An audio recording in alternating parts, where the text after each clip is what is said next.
I wish I could say that I was being wise and understood it. I think there were two things when I've been back through my tweets and comments on social media. There are two things that were beginning to trouble me. I'm not going to pretend that there was any more foresight than that.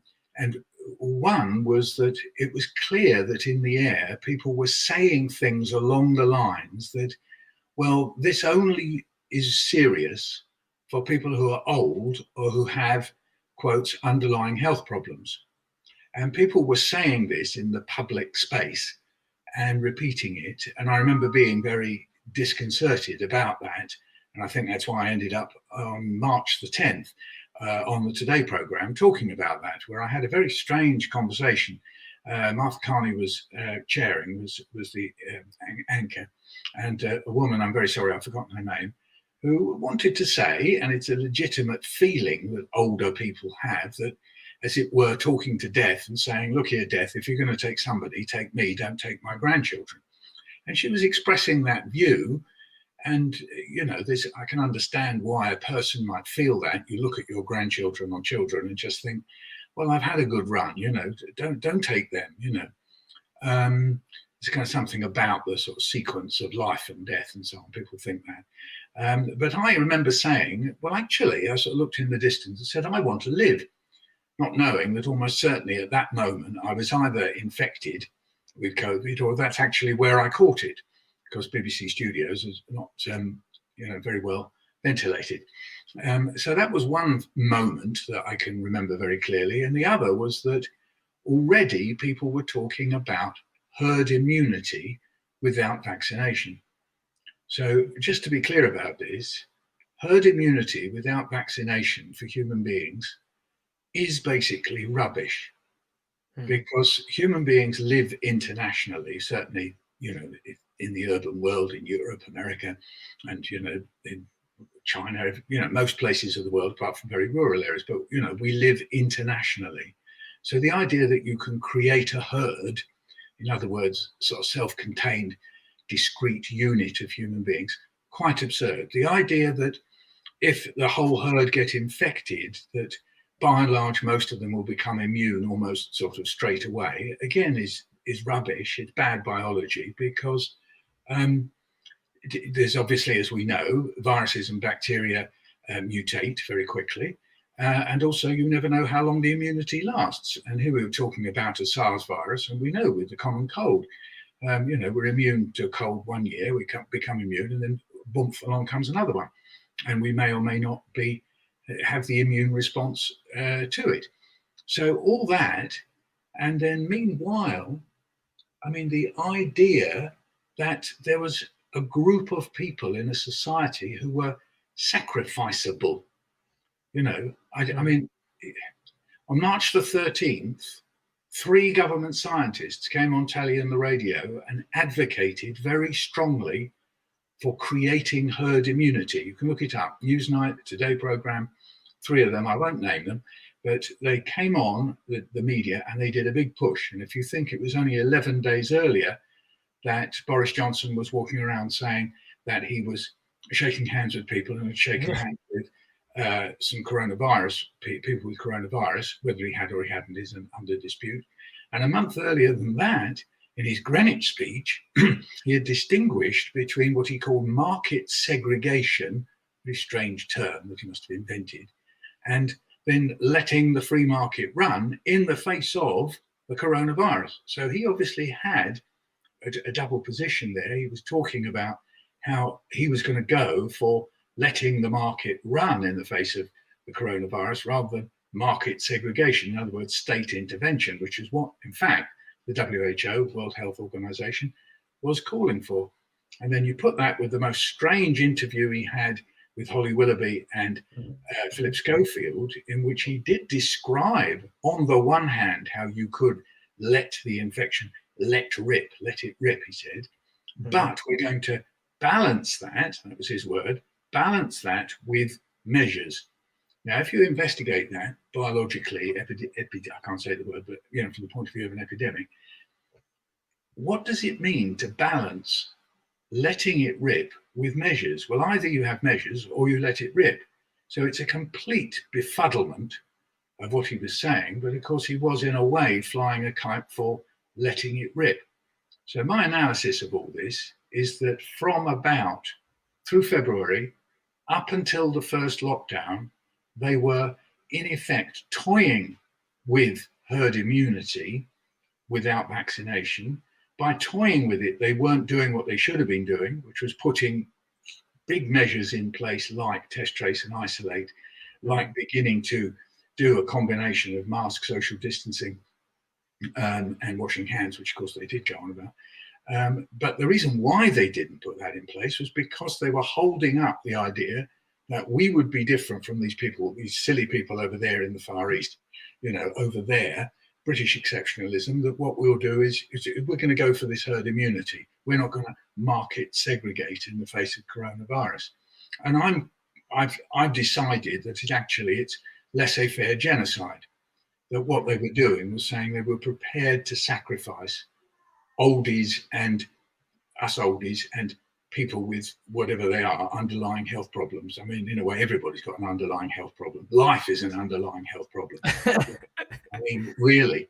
So, that's where I stand on February and March 2020. I guess two thoughts come immediately to mind. One is how young these people, many of these nurses and health workers are. And, most of them would have been shielded from death and shielded from the idea that you care for somebody and you try to keep them alive and you may not. As you say, 42% on my ward. So, Hugh Montgomery, you mentioned there, he talked about, or somebody certainly talked about, that there was a guy on a phone and they went out, popped out, to get something to eat, came back, the guy was dead, because this is the way the virus was working, that the inflammation response, whatever it is exactly, that you could just you could just disappear. And they were actually worried that would happen to me, or indeed when I was coming round, that I was brain dead, I think was the word that Hugh used. Now that you're exposing very young people to this, these are people, some of them only just turned 20. So that was my first feeling. What a burden we've put on thousands of people. And, they're very brave, and we don't know yet what kind of long-term effect that will have, and how they view life and death and their work and so on. And it's a difficult thing to cope with. So that's the first. And then the other is that, we've talked about this, in our circles, that we've lived through 40 years of aggression towards migrants, while hand in hand, society relies on migrants, so migrant labour. So the NHS, again, is an absolute kind of model of it, that, you lie in bed. So I'm thinking of myself lying in bed, both when I came round and also in the rehab hospital. And there are people that I'm talking to in uniform who are coming from Brazil, the Caribbean, from Uganda, from Ireland. Each day somebody would come in, and if we started chatting and so on, it would just keep you going, really. I would say, oh, and where do you come from? And suddenly it'd be another place in the world. Mm-hmm. And so here was I being looked after and brought round to the world by people who themselves had come from places all over the world, and they were enabling me to survive. This is not just, isn't it nice that, there's a really nice curry you can get down the road, which, by the way, I love. So I'm not doing that down, but this was actually a matter of survival through the labours of people who had come from all over the world.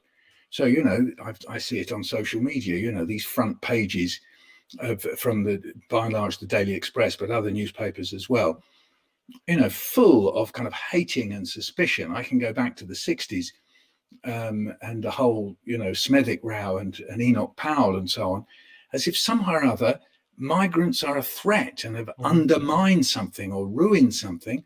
And here's me surviving because of migrants.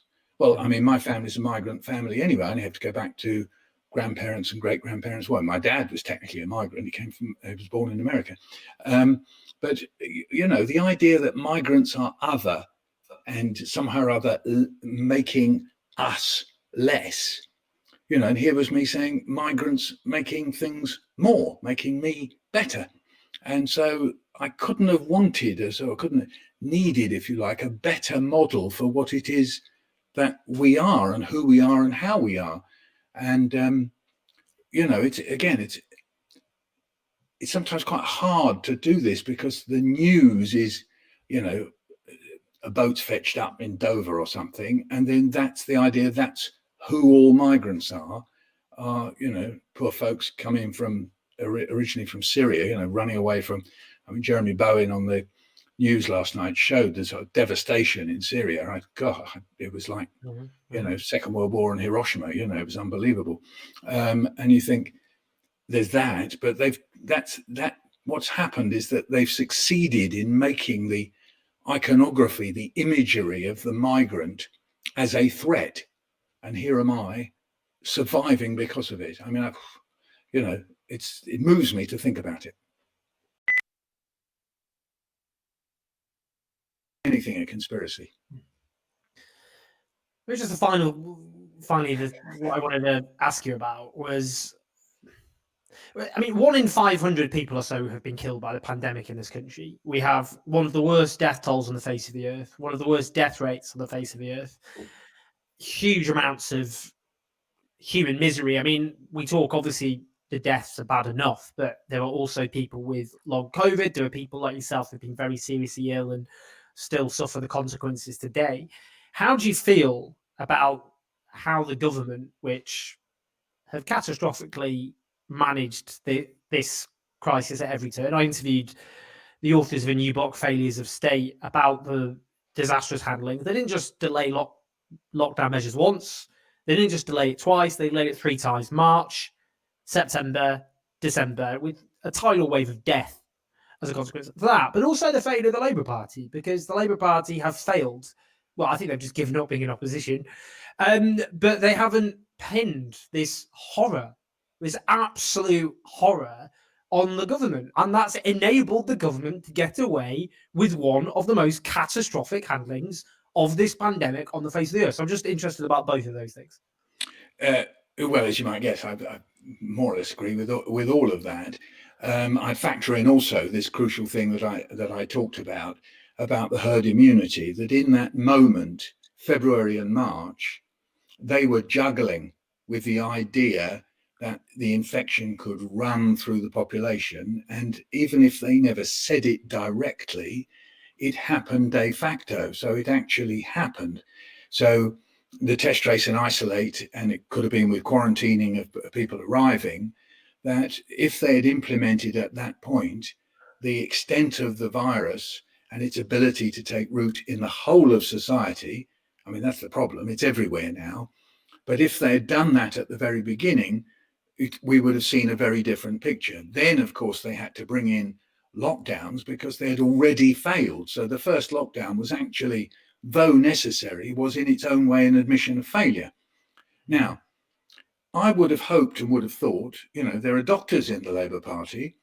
The moment that thing came over the horizon that we're going to play around with this herd immunity, the Labour Party could have run a press conference with a row of doctors in front of them there, doctors, surgeons, people experts in epidemiology, and said, this is a lethal, illogical, ascientific, unscientific approach. They could have put themselves in opposition to what these government scientists were saying and saying this will bring about the deaths of tens of thousands of people. It was entirely predictable. People were saying it, but they were off center. They were over there saying it. Obviously there was independent sage saying it. But what the Labour Party could have done is given it some political oomph. But for whatever reasons, and you will know this better than me, I've never been a member of the Labour Party apart from 12 months when I was 14. I was a Labour Party, anyway, whatever I was. Okay, ignore that. And so, what a tragedy that there wasn't a political voice to say that this is no coincidence that a government composed of people like that have this eugenicist idea, this idea that is endangering the lives of tens of thousands of people. What do you know? There's Dominic Cummings, who had expressed eugenicist ideas in relation to education. They'd brought in the guy, I'm not going to remember his name, begins with S, who they found out that Sobieski, I think his name was, who had talked eugenics openly, and they had to dump him because the press were onto it. Mm-hmm. So these ideas circulated, and the Labour Party could have said, look, you know, eugenics rears its head in history and in time, you know, in a variety of ways and in surprising quarters. And look, it's going on now in the face of this virus. And there were people who were saying that, but the Labour Party could have, the Labour government, Labour Party, Labour opposition could have brought it centre stage and made it part of the argument instead of leaving it to interviewers sitting there rather kind of mutely, or as it happens, it was Newsnight, while this government scientist said, we have to create herd immunity, you know, and instead of just whacking some A-level biology at him and saying, where's your ethics, pal? You know, who's going to die? You know, and meanwhile, at that very moment, they were decanting people who were infected, old people infected, decanting them from hospitals into care homes, where, of course, it ran rife. And, you know, even by the Conservative estimates, probably 20,000 lost their lives. And again, you know, there's no but about it, but, you know, but they're over 80 or whatever, but they've got Alzheimer's. So, you know, here is a political issue. You know, I know we must always be very careful about analogies and so on, but the point is, we know from the middle of the 20th century, when governments of any kind, of any hue, write off chunks of people, nationalities of people because of whatever they're born with, as being unnecessary, then we are in the midst of, never mind on the slippery slope towards, we are in the midst of the worst excesses of the mid-20th century. Mm-hmm. You're in the midst of wiping out. You're saying, we'll wipe that lot out, liquidate, eliminate. You know, that's what was involved. And if that isn't an issue for Social Democrats, if that isn't an issue for liberals of some kind or other, then what is?